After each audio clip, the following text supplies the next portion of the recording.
नमस्कार मित्रों, star study 29 के यूट्यूब चैनल में आपका स्वागत है और मैं रामस्वरूप बिश्नोई स्वागत करता हूं आपको एक नए सेशन में। आज हम बात करने वाले हैं राजस्थान की आर्ट और कल्चर के बारे में। आर्ट और कल्चर क्या होती है, परिचय है आज का। ये पहली क्लास है इसलिए परिचय आज का, और कल से हम विधिवत रूप से क्या पढ़ेंगे, राजस्थान के प्रमुख त्योहारों के बारे में। आज हम बात कर लेते हैं इनके बारे में, थोड़ा थोड़ा जान लेते हैं। आर्ट और कल्चर, कल्चर का अगर शब्द का अर्थ देखें तो कल्चर शब्द का मतलब होता है सुधरी हुई स्थिति, कि हमारी स्थिति कितनी सुधरी हुई है, ये हमारा कल्चर है। ठीक है। अब कल्चर हर देश का, हर इलाके का, हर एरिया का कल्चर अलग अलग होता है। हर एरिया का कल्चर अलग अलग है। अगर आप राजस्थान में, इतना कल्चर विभिन्नता है कि आप जहाँ पग देंगे वहाँ पे आपको कल्चर में विभिन्नता दिखाई देगी। ठीक है। तो कल्चर, हर देश अपना कल्चर दूसरे देश पे थोपना चाहता है। जैसे अगर आप फास्ट फूड खाते हैं तो वो हमारा कल्चर नहीं है, वो अमेरिका का कल्चर है। अगर आप चाउमीन खाते हैं तो चाउमीन हमारा कल्चर नहीं है, हमारा फूड नहीं है, वो किसका फूड है, चीन का फूड है। जैसे दुनिया में योगा का प्रचार कर रहा है इंडिया, तो दुनिया के लिए वो कल्चर कहाँ का है, भारत का है। कोई देश अपना कल्चर दूसरों पे क्यों थोपता है, यानी एक क्षेत्र से जो उनका कल्चर है वो दूसरे क्षेत्र में क्यों लेके जाता है, तो इसके पीछे एक कारण है। कारण ये है कि लोगों का अट्रैक्टिव बनाना, कि ये देश दुनिया में है और इतना अच्छा देश है और अच्छे अच्छे फूड मिलते हैं। आप सोच रहे होंगे कि क्यों अट्रैक्टिव, लोगों से क्या मतलब, कोई देश क्यों चाहेगा कि दूसरे देश के लोग उसके बारे में जानें। तो इसके बहुत से फ़ायदे हैं। एक तो पर्यटक की दृष्टि से बहुत अच्छा फ़ायदा है कि अगर लोगों को पता चलेगा, जैसे अंग्रेज़ों को पता चला है कि, या फिर अगर आप राजस्थान की दृष्टि से देखते हैं तो राजस्थान का दाल बाटी चूरमा काफ़ी प्रसिद्ध है। तो बाहर के लोग जितने भी, अगर मान लो मुंबई, केरल, अगर उन्होंने सुना है कि राजस्थान का दाल बाटी चूरमा बहुत अच्छा है, तो चाहेंगे कि हम दाल बाटी चूरमा खाने के लिए राजस्थान आए। और उसके आने से राजस्थान की पर्यटन की बढ़ोतरी होगी, और बढ़ोतरी होने से राजस्थान की आर्थिक स्थिति सुधरेगी। और यही राजस्थान चाहता है, यही हर देश चाहता है कि हमारे साथ भी यही हो। इसलिए हर देश अपना अपनी संस्कृति को पूरी दुनिया में बिखोरता है। तो राजस्थान की भी कई संस्कृतियाँ, कई कला हैं, आर्ट है।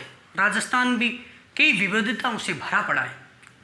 हालांकि अगर त्यौहार की बात करें तो हमारे त्यौहार,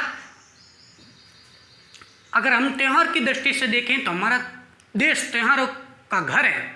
बहुत से त्यौहार हैं, हर दिन एक त्यौहार है। इस तरह से हमारे देश में त्यौहार है। पश्चिमी देशों में ऐसा कुछ नहीं है, वहाँ पर किसी प्रकार के कोई त्यौहार नहीं है।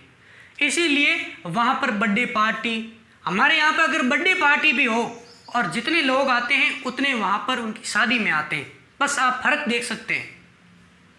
तो वहाँ के पश्चिमी देश बर्थडे पार्टी या छोटे छोटे आयोजन करते हैं, मतलब वो अपने त्यौहार मनाते हैं, सेलिब्रेट करते हैं, एंजॉय करते हैं।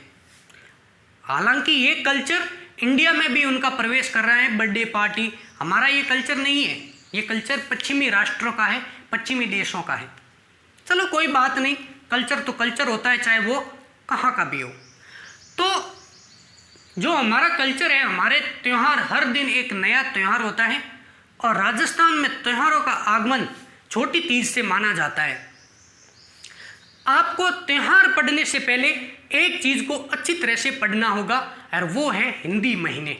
आपको हिंदी महीने अच्छी तरह से याद होने चाहिए, अंगुलियों पे याद होना चाहिए इस तरह से। फिर आपको त्योहारों को पढ़ने में बड़ी आसानी होगी, वरना आपको बड़ी दिक्कत आएगी। और रही बात ये, आपको कहाँ से हिंदी महीनों की जानकारी मिलेगी, तो आप नेट पे सर्च मार लीजिएगा, आपको अच्छी तरीके से मिल जाएगा कि हिंदी महीने कौन कौन से हैं। हमारे हिंदी महीनों में 30 दिन रखे गए और 2 पंखवाड़े होते हैं जो कि 15-15 दिनों के होते हैं। अब एक कृष्ण पक्ष और एक शुक्ल पक्ष। महीना किस पक्ष से प्रारंभ होता है, या महीना अमावस्या से प्रारंभ होता है या फिर पूर्णिमा से, आधे से ज़्यादा मेरे दोस्तों को इस बात में कन्फ्यूज़न है कि महीना कब से प्रारंभ होता है, कि भाई अमावस्या होने के बाद अगर कोई नया महीना प्रारंभ होगा तो वो अमावस्या के बाद होगा या पूर्णिमा के बाद होगा। तो वो हमेशा ही पूर्णिमा के बाद में प्रारंभ होता है एक नया महीना, अमावस्या के बाद बिल्कुल भी नहीं प्रारंभ होता है। अब कृष्ण पक्ष कब होता है और शुक्ल पक्ष कब होता है, सबसे बड़ा क्वेश्चन ये भी है कि भाई कब से कब तक शुक्ल पक्ष रहेगा, कब से कब तक कृष्ण पक्ष रहेगा। तो सिंपल याद रखिएगा कि अगर पूर्णिमा चली जाए और अमावस्या आने वाली है तो वो कृष्ण पक्ष होगा, और अगर अमावस्या चली जाए और पूर्णिमा आने वाली है तो वो शुक्ल पक्ष होगा। ठीक है, तो आप इन दोनों फैक्ट को अच्छे से याद रखिएगा। अब जो सबसे पहला त्यौहार है हमारा वो छोटी तीज है, और छोटी तीज कब मनाई जाती है, तो श्रावण शुक्ल तृतीया को। 2 महीने का बीच में गैप रखा जाता है ग्रीष्म काल में, और ग्रीष्म काल की समाप्ति के बाद जब बरसात, सावन में बरसात प्रारंभ होती है तो बरसात के पहले महीने में छोटी तीज मनाई जाती है। इस छोटी तीज के बारे में हम अगली वीडियो में पढ़ेंगे। जब तक के लिए थैंक यू, शुक्रिया।